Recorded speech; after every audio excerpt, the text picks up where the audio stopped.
Welcome back, ladies and gents, boys and girls, and everything in between. Does not matter to me. I really don't care. Today, we're looking at kind of the organization and or like the added space that I have made just via spending a little bit of time out here and actually trying to organize again and condense the vast majority of the things that I have. And I call them things that I have because they are things. They are bits and pieces. So, I did clear this space out right here. This will eventually become a drill press and angle or bench grinder rather. I really tried to open up as much of this space as possible because a drill press is probably going to set right in here, and I may offset it a little bit so that I have my bench grinder down this way. I did condense all the tools down to where they actually fit and they make sense. I can pick each one up and not have to worry about like knocking into other stuff. Impact, whatever else have you, being able to grab my angle grinder and whatever else.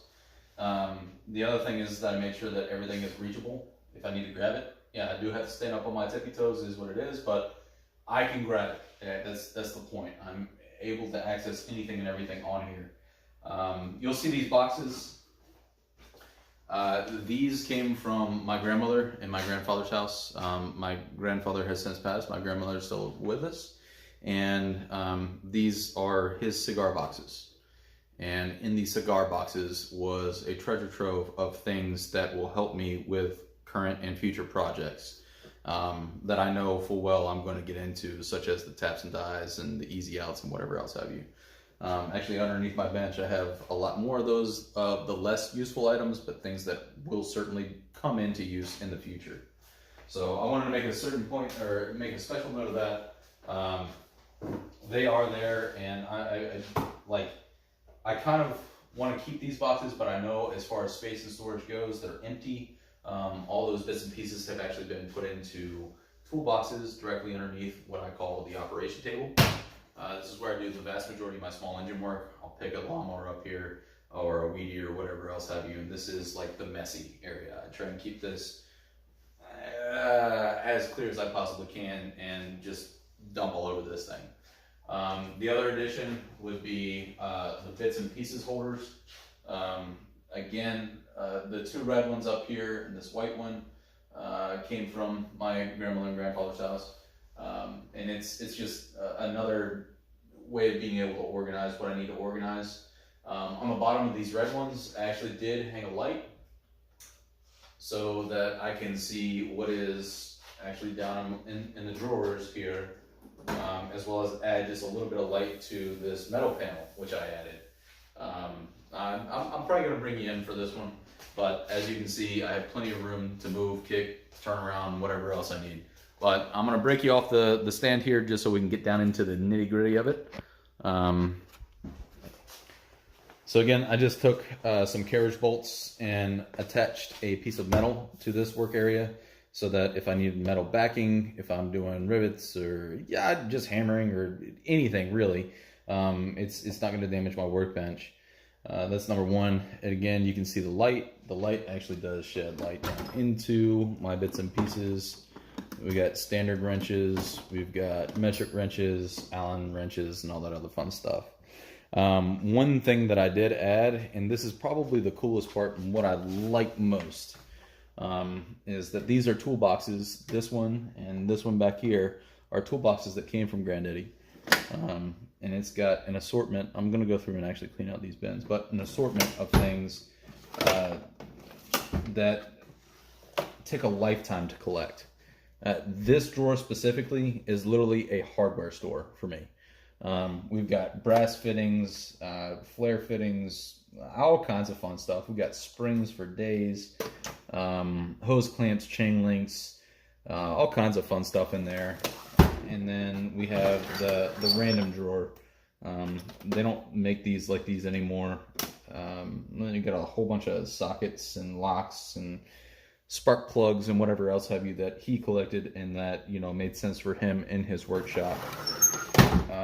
And then on this side over here, I'm not 100% sure, but I'm relatively positive that this is actually a machinist toolbox. It did have felt in it and it stunk, so I took it out. but I know it's specifically geared towards that anyhow. So what I did was I emptied out all the cigar boxes. Again, you can see my taps and dies now on easy outs.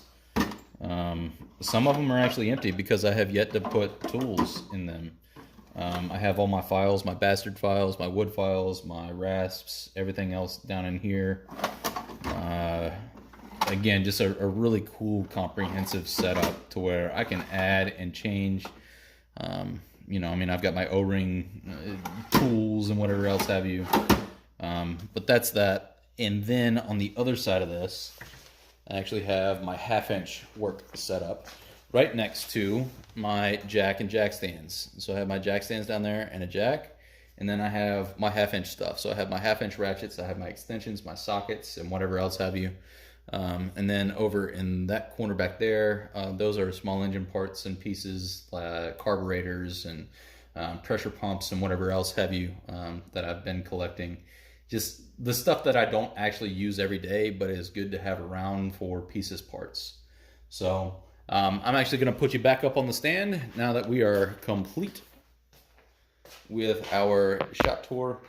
Down here directly in front of me, there's my lawnmower collection.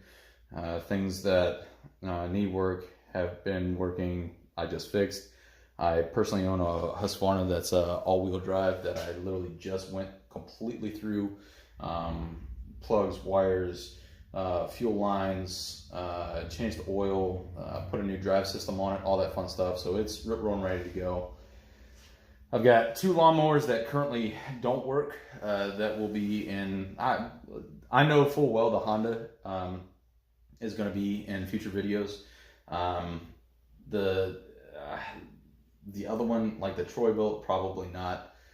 It's just too far gone. I've done, the shaft has been on it, and you know, I mean, if I found a donor motor or a lawnmower where the deck was eat out and I could actually swap the motor, absolutely, why not? But I kind of hate to do that, just because. Anyhow, so yeah, that's pretty much it. I just want to give you my shop tour, my garage tour.